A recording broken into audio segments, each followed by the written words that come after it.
Good evening. It's actually morning now. I'm recording this for tonight because I found that many of you had a lot of activities going on today. So I'm going to record it and you can listen at your own leisure.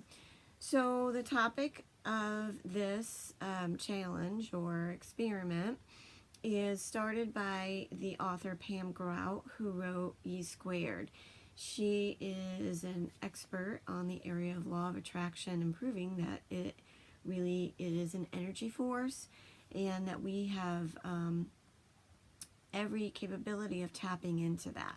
So I am going to glance over at my notes as I read. The first thing I want to talk about is there is an invisible field of endless possibility, so that our energies can match energies of what we want to connect with. We just need to be able to know how to do that and to look for things. Everything that we think about, our thoughts are things. So everything that we have ever thought about, think about it in your life. You've thought about buying a house and then it happened. You thought about making dinner and then it manifested because your thoughts are things. Those things turn into actions. But the cool thing about the field of potentiality and possibility is that those things already exist somewhere, and that you can call it the universe, God, whatever you want to call it. For all intents purposes in the rest of these experiments, I will call it the universe. When you think about something, the universe brings to you or attracts to you those things that you think about. So if, for example, you want money or whatever, and you're constantly thinking about it, but your core belief says, oh, this will never happen, this will never happen. Well, that's a thought. So it's also a feeling. You have to know in your heart that this is going to happen. And when there's an all-intense purpose of knowing that it will happen, it will happen. But if you have that slightest negativity or the slightest doubt that this can work, those thoughts are also being put out into the universe saying, no, this could never happen. It could never be brought to me. So this is something you absolutely 100% have to believe in. So when I suggest doing these experiments, and they're done in a certain order, is that you try with something smaller. Because if you ask for somebody to sign a check over to you for $1 million, like even I, who have been doing this for lots of years, I'm like, yeah, right, somebody is not going to do that. It can, and it has, but I don't, in my core belief that that's going to happen. So our first experiment is that this does exist, that the field of possibility does exist. It's just like gravity. We know the law of gravity is there. We just take it for granted every day. But we're not going to be floating in the air like astronauts because we just know that it is. So that your core belief and your feelings have to know that this field of possibility is always there. Ask and you shall receive. Those kind of things. So it's always, always there. So our first thing is each experiment that she does is there is a theory, a hypothesis, and a timeline. So we're going to, this first experiment, ask for a blessing. And we're not getting anything specific. It is just ask for a blessing.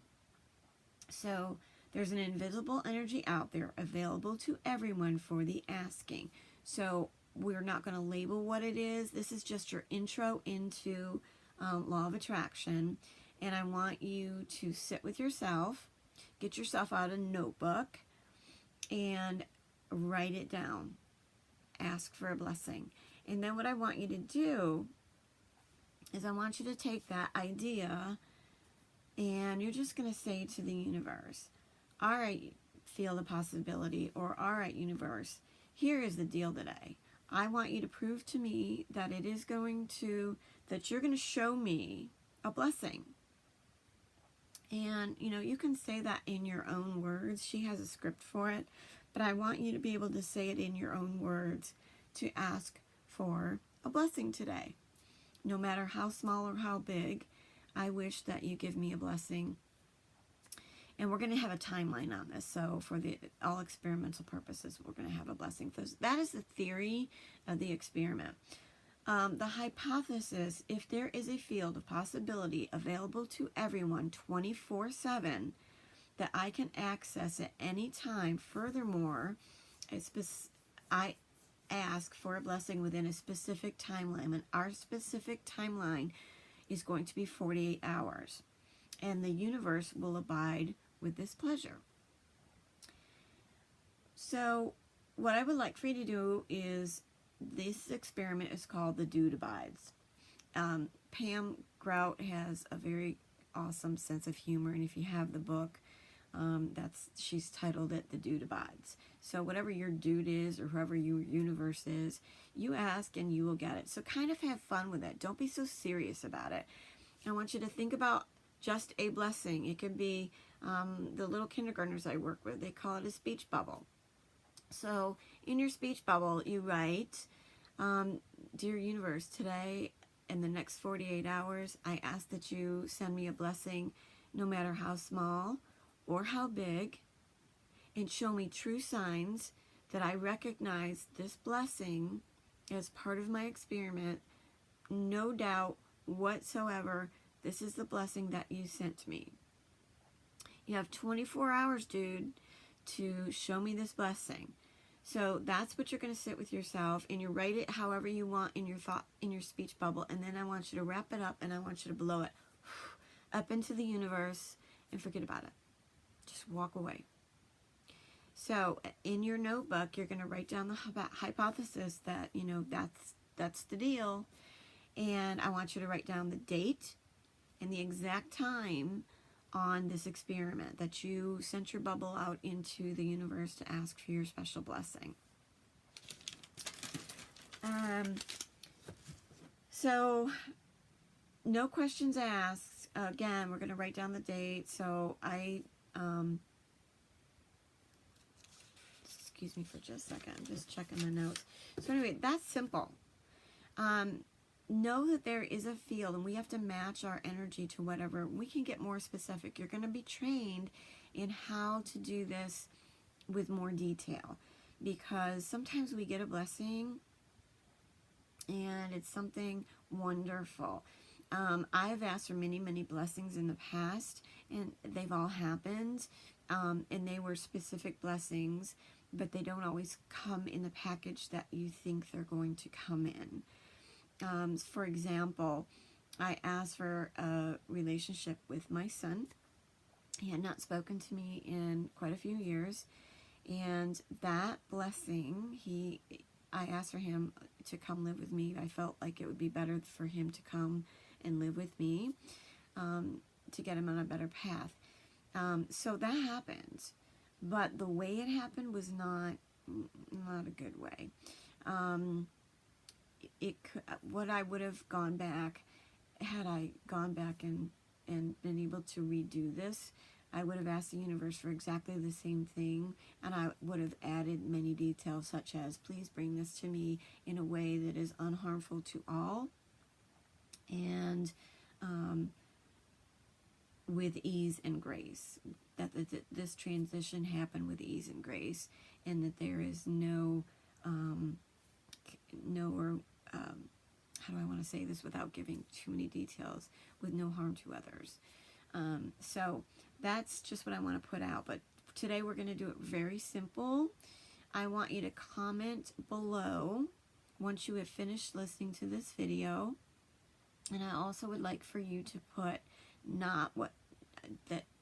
your date and your time that you finished with your little putting it out into the universe.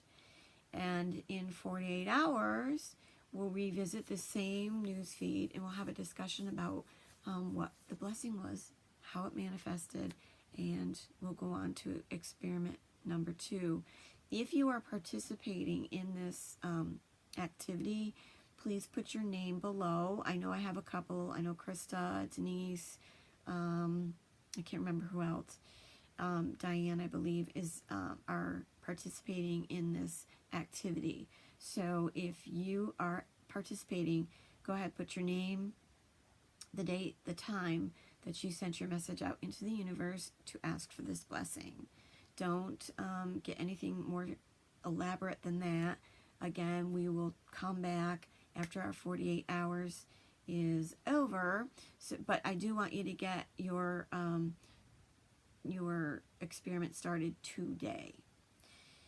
I hope that everyone has had an awesome Memorial Day weekend. I will be checking in on this feed all day long. So if you, have questions or whatever, you can certainly ask them.